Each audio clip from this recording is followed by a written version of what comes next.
Hello everyone, I'm Mongguan in Rio de Janeiro. Greetings from Brazil G20. Today we're in for a G20 that's different. It's fresh, it's energized, and it's delivering for the global south while respecting the interests of our friends in the global north. This year, countries like China, Brazil, and many others are stepping up, not just as participants, but as a driving force for G20. They're tackling issues and problems that resonate across borders and reforming a world order that has too often prioritized the privileged few over the billions in the less developed world. To understand why this G20 matters, let's look back at why the G20 was created in the first place. In 1999, financial crises exposed the limits of the G7, a club dominated by Western economies. The world needed a platform for both developed and emerging nations. The African Union, representing 55 African countries, became a permanent member of the G20 in the year 2023. That's great news. Africa ought to be represented in such global bodies. In fact, it's long overdue. Now, the Global South countries account for nearly half of the G20 membership. This year's Rail Summit tackles three themes: fighting global hunger, reforming an outdated financial architecture, and combating climate change. These are not just talking points, they're action plans to deal with urgent crises. A key deliverable at this year's summit in Rio is the establishment of Global Alliance Against Hunger and Poverty. Right now, 828 million people worldwide are chronically hungry. Think about that. The world produces enough food, but hunger persists due to economic inequality and global divides. China has lifted over 800 million out of poverty, and Brazil's hunger relief program, Fomezelo, has become a global model. Together, these countries show us that hunger can be tackled if governments and G20 make it a priority. When I spoke with Brazilian President Lula, he emphasized just how imbalanced global priorities are. O mundo gastou ano passado 2 trilhões e 400 bilhões de dólares em armas.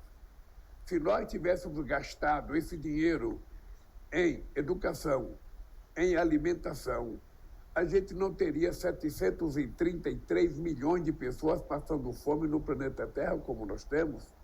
Nós não teríamos tanta criança morrendo de fome. Então, a minha pergunta é o seguinte: o que não dá é para a gente admitir, sabe, que você tenha quase 1 bilhão de seres humanos passando fome, enquanto os homens estão se matando por guerra, destruindo o que existe para reconstruir depois. This question couldn't be more relevant. Should the world be channeling resources into human needs or into weapons and war?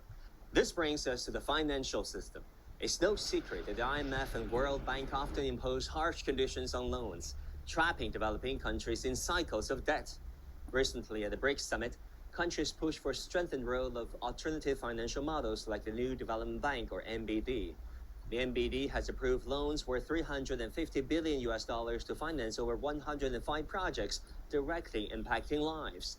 Listen to what the president of the G20 host had to say about this. Depois a gente quer rediscutir o sistema de Bretton Woods, ou seja, o papel dos bancos financeiros como FMI e Banco Mundial, que hoje eles não são utilizados para favorecer os países em desenvolvimento que precisam de financiamento.